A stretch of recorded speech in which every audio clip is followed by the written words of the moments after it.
You know, in the NBA, we use the word rebuilding a lot. Yeah, constantly. Right. And it sounds incredibly clinical, almost like architectural. It implies blueprints and a very clear timeline.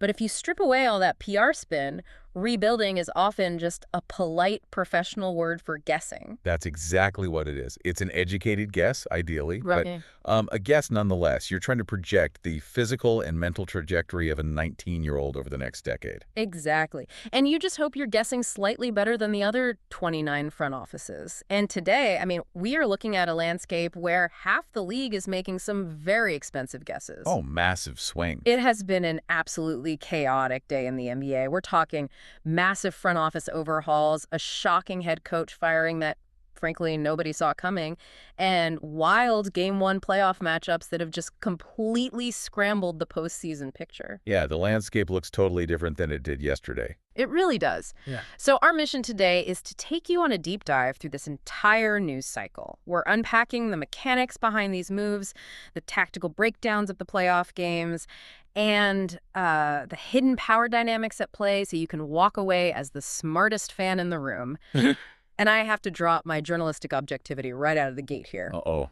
Here it comes. Look, I am a diehard Chicago Bulls fan. I can tell, honestly. Is it that obvious? You had that specific mix of cautious optimism and profound dread that only Chicago fans carry. It is a heavy burden, man.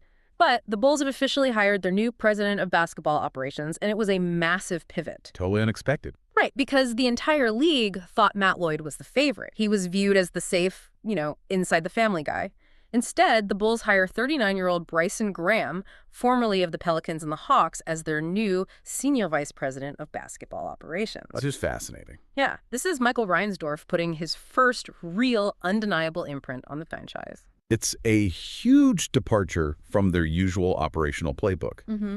If you look at Graham's background, he comes with a highly touted scouting pedigree. Right. During his time in New Orleans and Atlanta, he was fundamentally involved in drafting talents like Herb Jones, Trey Murphy, Zion Williamson, and more recently, Derek Queen and Drake Powell.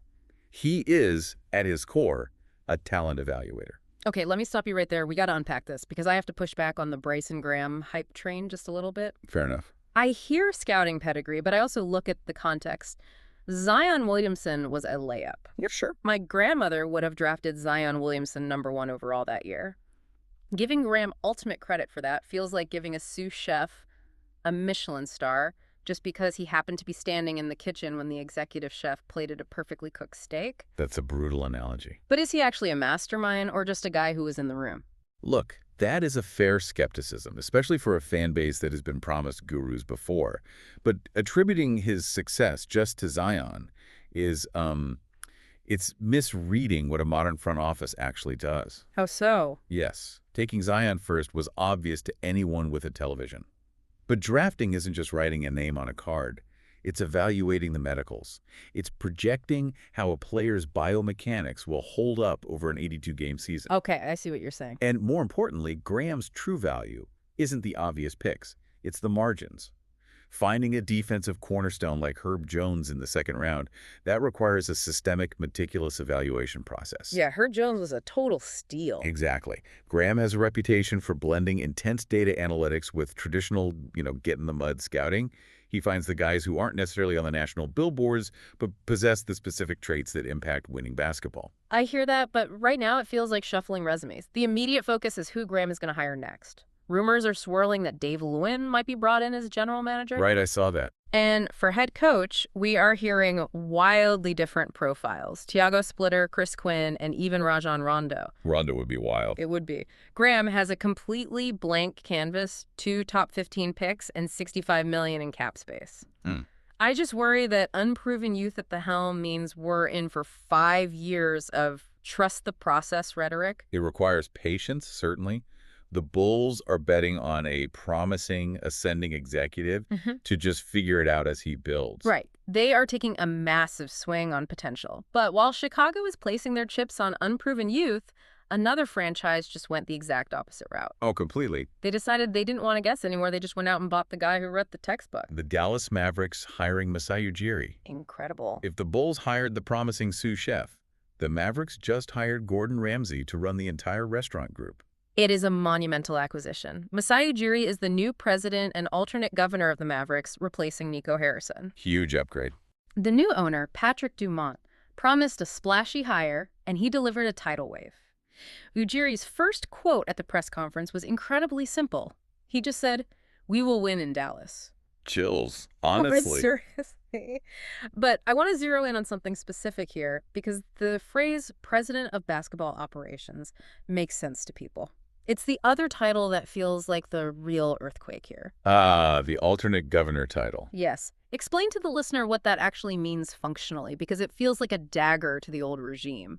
It's a tectonic shift in franchise power. So in the NBA, the Board of Governors is the ultimate ruling body. Right. Every franchise has a governor, is usually the primary owner, and an alternate governor. They're the ones who vote on league expansion, salary cap rules, and massive financial shifts. The big picture stuff. Exactly. And for over 2 decades, Mark Cuban has been the loudest, most visible voice in that room representing Dallas. He practically was the room sometimes. Yeah.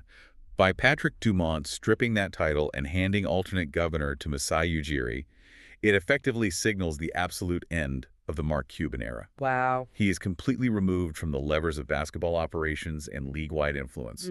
Dumont is handing Ujiri the absolute keys to the kingdom.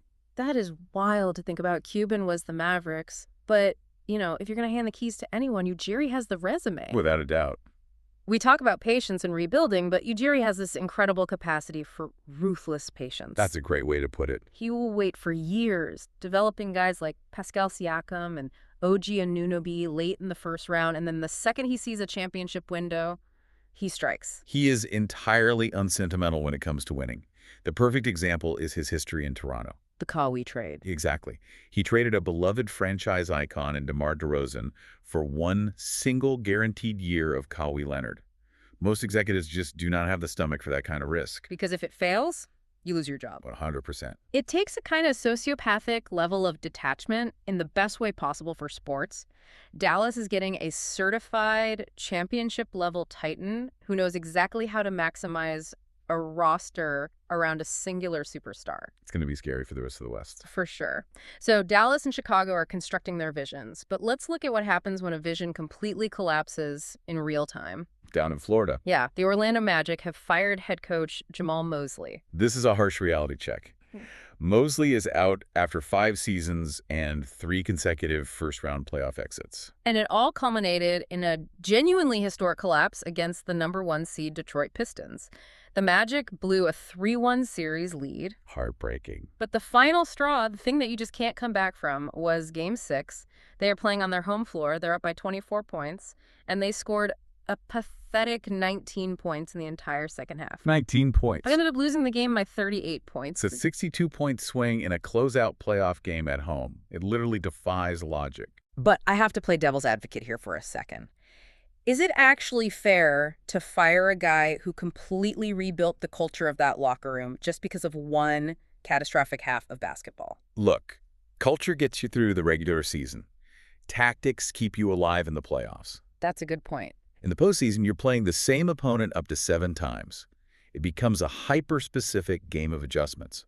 When you have a collapse of that magnitude, it's not just players missing shots. Right, it's deeper than that. A 19-point half indicates a complete systemic failure. The Pistons likely changed their coverages, maybe started trapping the ball handler or switching everything defensively, and Mosley just froze. He didn't have an answer. He couldn't provide his players with a counterpunch. When you suffer a trauma like that on national television, the front office's hand is forced. You cannot sell a locker room on your culture next October when they know your tactical foundation crumbled under pressure in May. Which explains why we are already hearing rumors of Billy Donovan as a potential replacement. The Magic don't need a culture builder anymore. They need a tactician with veteran experience to get them over that specific hump. Exactly. The regular season is about imposing your will. The playoffs are about solving problems in real time. So true. And if we want to look at a team that solved problems masterfully under extreme pressure, we have to look at San Antonio. Oh, man, talk about a completely different vibe. The underdog Minnesota Timberwolves walk into the Alamo City and steal game one with a gritty, absolute grinder of a victory, 104 to 102 over the Spurs. What a game. And I have to just stop and emphasize this because the pregame anxiety was palpable, but A&T played. Anthony Edwards actually suited up. It was the biggest variable heading into the series. Nobody knew if he was going to go. Huge. Yeah. There were so many fears about his injury status leading up to tip-off. They put him on a strict minutes restriction, brought him off the bench, and he played just 25 minutes. But he made them count. He really did. He dropped 18 points, and 11 of those came in the crucial fourth quarter. His sheer presence completely warped the Spurs' defensive gravity. He's a catalyst, plain and simple. But tactically, the true story of this game revolves around what we should probably call the Wemby paradox. The Wemby paradox. I love it. Break that down for you and me. So Victor Wembanyama set a franchise playoff record with 12 blocks. 12 blocks in one game. He was a localized eclipse on the defensive end of the floor. Players were actively turning down layups just because he was in the same zip code. Just terrified of him. Exactly. But on the offensive end, he had an inexplicably terrible night.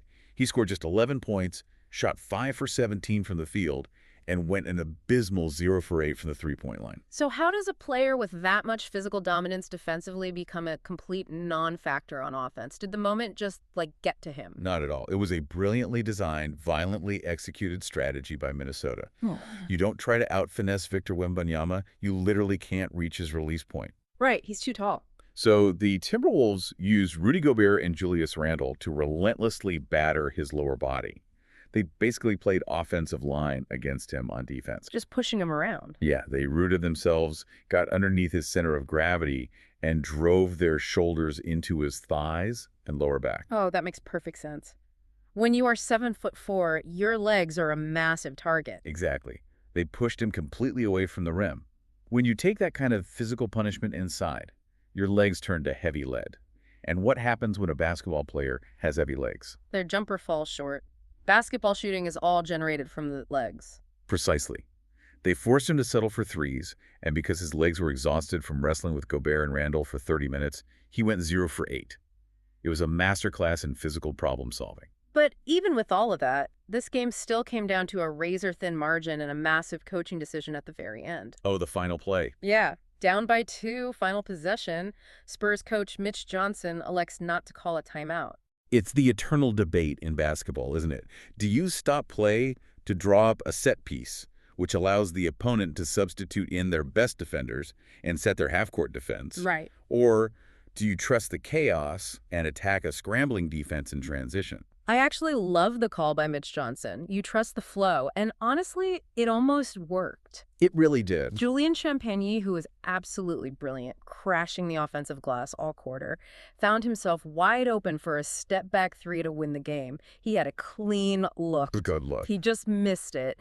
That's the brutal reality of the playoffs. Sometimes the ball hits the back iron and your season is instantly on life support. It was a chess match where Minnesota just happened to trap the king on the final square. A chess match. That's a great way to put it. But the other game we need to talk about today, there was no chess involved. It was a bloodbath. Oh, man.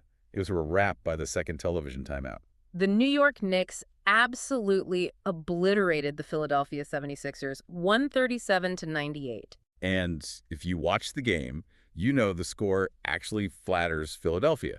It felt like a 50-point differential. It really did. The Knicks shot a blistering 63% from the floor and 51% from three-point range. Jalen Brunson was utterly unguardable. Unstoppable. He dropped 35 points in 31 minutes, and 27 of those points were in the first half alone. But, we can't just throw stats around. What was the tactical mechanism here? Why was Philadelphia's defense so non-existent? It comes down to exploiting a specific defensive scheme against an exhausted opponent. Philadelphia relies heavily on Joel Embiid playing drop coverage, staying back near the rim to protect the paint. Right, keeping him by the basket. Exactly.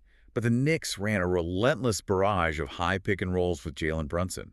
They forced Embiid to step up out of his comfort zone and move laterally over and over again. Which is exhausting for a big man. Brunson recognized that Embiid didn't have the foot speed to stay with him, so he just kept isolating him, pulling up for mid-range jumpers or blowing right past him. and the Sixers look like they were moving underwater. Here is where it gets really interesting if you think about the macro level of the playoffs. Let's hear it. Think of the Sixers like a heavyweight boxer who just barely survived a bruising 12-round war against the Boston Celtics.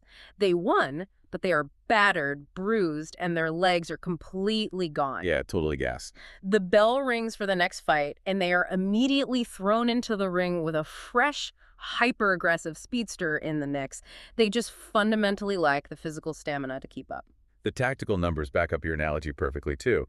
Tyrese Maxey, the engine of Philadelphia's offense, relies entirely on his boost and his legs to create separation. Right, he needs that speed. He had 0 points in the first quarter. He finished with just 13.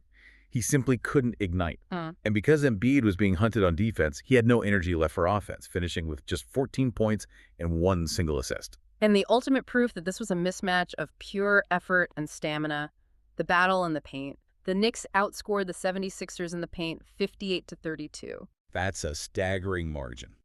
When a team doubles you up inside like that, it isn't about X's and O's. It means one team is sprinting, cutting, and fighting for every loose ball, and the other team is standing flat-footed watching them do it. The Knicks had an extra day and a half of rest. But on the court, it looked like they had an extra month. Seriously. But this connects to a much broader narrative tying all these stories together today. Consider everything we've unpacked so far. Right. The Mavericks bringing in a ruthless titan like Ujiri, the Bulls handing the keys to a 39-year-old scout, the Magic realizing their culture isn't enough, and the old guard of the Sixers looking physically broken against the rising Knicks. It's a lot of change all at once. You have to wonder, are we witnessing a total generational changing of the guard in the NBA this week? The eras we've grown accustomed to are ending abruptly, and the new ones are arriving violently. The diagnostic X-ray of the league is definitely murky right now, but the bones of the NBA are undeniably shifting. It is going to be incredibly fascinating to see how all this sets over the next few weeks. Thank you for listening, Voss. Please comment, share, like, subscribe if you're on YouTube, Spotify. Please leave 5-star review. It will help the channel grow. Until next time, please check our previous episodes.